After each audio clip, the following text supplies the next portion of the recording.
దాడులు అంటున్నావు, ఆత్మహత్యలకి ప్రోత్సహించేలా ఉన్నాయంటున్నావు, 1000 మంది మీదని దాష్టీకం అంటున్నావు కదా.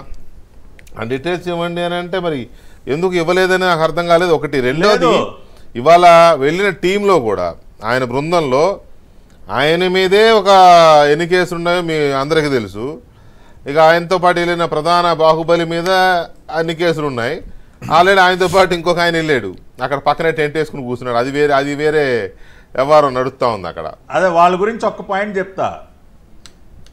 ఒక పాయింట్ వీకే గారు చెప్పండి. ఒకటి, సమాధానం చెప్పలేదు, నీళ్లు నవ్వులు పారిపోయాడు. రెండోది, మీరు అన్నారు చూసారా చుట్టూ ఉన్నటువంటి వ్యక్తుల యొక్క పరిస్థితి ఏంటో. ఇందాక మన ఢిల్లీ బ్యూరో చీఫ్ చెప్తా ఉన్నారు. ఒకడేమో ఇక్కడ డిఎన్ఏ పరీక్షకి భయపడి పారిపోయినాడు ఒకడు.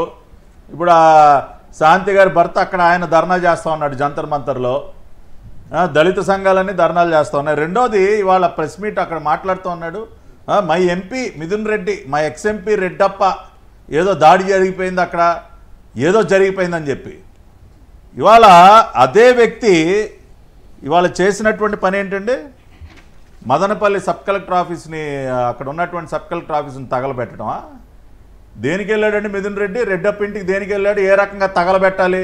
ఈ నెలన్నర కాలంలో వీళ్ళు చేసినటువంటి దుర్మార్గాలు ఏంటి సార్? ఆఖరికి ప్రభుత్వ కార్యాలయాల్ని తగలబెట్టే స్థాయికి వచ్చారు వీళ్ళు.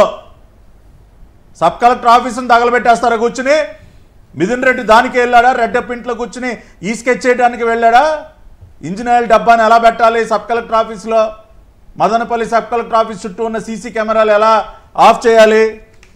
ఇవాళ పెద్దిరెడ్డి గారి భార్య, ఆవిడ పేర 100 కోట్ల విలువైనటువంటి ఆస్తుల్ని ఏ రకంగా వాటిని బదలాయించి ఆ దస్తరాలు